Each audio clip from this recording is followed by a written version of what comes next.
है। इस समय हम मौजूद हैं कौशल किशोर सांसद लालगंज केंद्रीय राज्य मंत्री जी के साथ और आज इनसे खास बातचीत होगी कि किस तरह से बीजेपी आगे कार्य कर रही है और आगामी चुनाव को लेकर क्या तैयारी है। सर पहले तो बहुत बहुत स्वागत। सर क्या कहना चाहेंगे जिस तरीके से सर विपक्ष तमाम सवाल उठा रहा है और सबसे बड़ी बात यह है कि आपकी जो पार्टी है वो क्या कार्य करने के लिए आगे तैयार है? नहीं, हमारी पार्टी तो जनता के हित के लिए कर रही है। आर्थिक रूप से जब मजबूत होते हैं तो वो जातीय आधार पे भी मजबूत हो जाते हैं।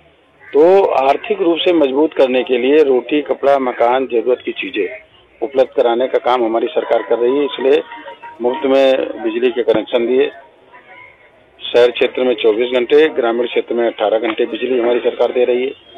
14 करोड़ महिलाओं को उन्होंने वो दे दिया है गैस सिलेंडर, चूल्हे। और इसके अलावा जो है अभी 1 करोड़ महिलाओं को और देने जा रहे हैं। 50 करोड़ लोगों को 5 लाख रुपए तक मुफ्त इलाज, लड़कियों की शादी में अनुदान, सामूहिक शादी में अलग अनुदान। इस तरीके से हर खेत को पानी, हर पेड़ को पानी, सभी लोगों को आवास, शौचालय, ये सारी चीजें हमारी सरकार ने दिया है, जिसके आधार पर जनता फिर से समर्थन कर रही है और बीजेपी की सरकार बनाएगी। सर एक बहुत बड़ा सवाल ये उठता है कि कुछ दिनों पहले प्रेस कॉन्फ्रेंस में अखिलेश यादव का एक बयान आया था जिसमें उन्होंने कहा था कि 400 सीट हमारी आ रही है और इनके पास कोई कैंडिडेट नहीं होगा बीजेपी के पास लड़ने के लिए। क्या कहना है? अब देखिए कि अगर इस तरह की सोच अखिलेश जी की है तो उनमें और माननीय मुलायम सिंह यादव जी में फिर छवि आसमान का अंतर है। अगर कोई व्यक्ति ये कह सकता है कि 403 में 400 सीटें अलग केवल जीत के आएगी, सपा जीत के आएगी, तो 3 सीट फिर कौन जीतेगा ये भी उनको मालूम होगा। नहीं सर, इसमें सर एक सवाल ये भी आता है कि आपके भी जो बड़े नेता हैं उनके भी पिछले चुनाव में कई बयान आए, लेकिन यह है कि ये तो स्वतंत्रता है, कोई भी कुछ कह सकता है अपने हिसाब से। मगर एक मुख्यमंत्री के पद पर और एक पार्टी का राष्ट्रीय अध्यक्ष होने के नाते किसी व्यक्ति को ऐसे बयान नहीं देने चाहिए जो उन्हीं को बाद में शर्म लगे।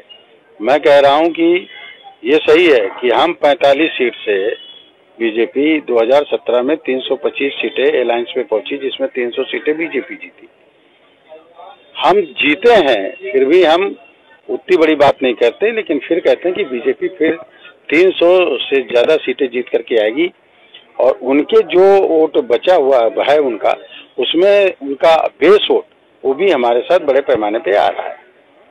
सर एक सवाल ये भी है कि जिस तरीके से आपको केंद्रीय मंत्री जी का दर्जा मिला और उसके बाद पिछड़े वर्ग को लेकर के ये पार्टी ने समझा कि आपको इस पद पर रख करके लोगों की काम होंगे, तो सर उसके लिए पहला किस तरह से काम आप करें? देखिए, हम आवास एवं शहरी विकास मंत्रालय के राज्य मंत्री बनाए हैं हमको प्रधानमंत्री जी ने। तो जो भी मेरा प्रयास है प्रधानमंत्री जी का कि 15 अगस्त 2022 तक लोगों को आवास उपलब्ध है, उस पर काम करेंगे।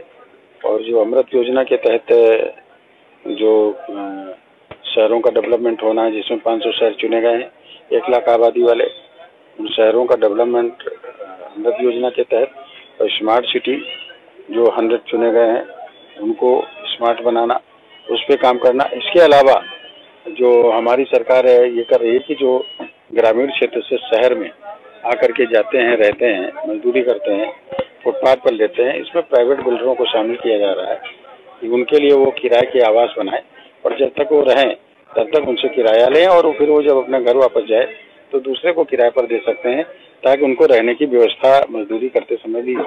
तो इस तरीके से एक बेहतर योजना हमारे डिपार्टमेंट की है जिसको लागू करने का काम करेंगे, जिसकी वजह से लोगों को सुविधाएं।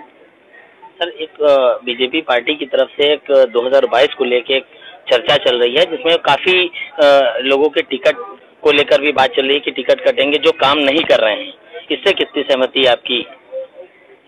इस संबंध में मुझे कोई बात नहीं कहनी है, ये पार्टी का अपना फैसला होगा, पार्टी जैसा निर्णय लेगी वो मान। ये थे हमारे साथ कौशल किशोर जी, जो कि जिन्होंने आगामी 2022 से लेकर के और तमाम अपनी पार्टी के कार्यों पर चर्चा की और साथ ही साथ ये भी बताया कि जिस तरीके से पार्टी काम कर रही है उसको लेकर के कहीं ना कहीं इनकी संतुष्टि है और इनको जो कार्यभार दिया गया है उसमें इन्होंने काफी हद तक सफलता पाई है। कैमरा पर्सन जगदीश कुमार के साथ आलम,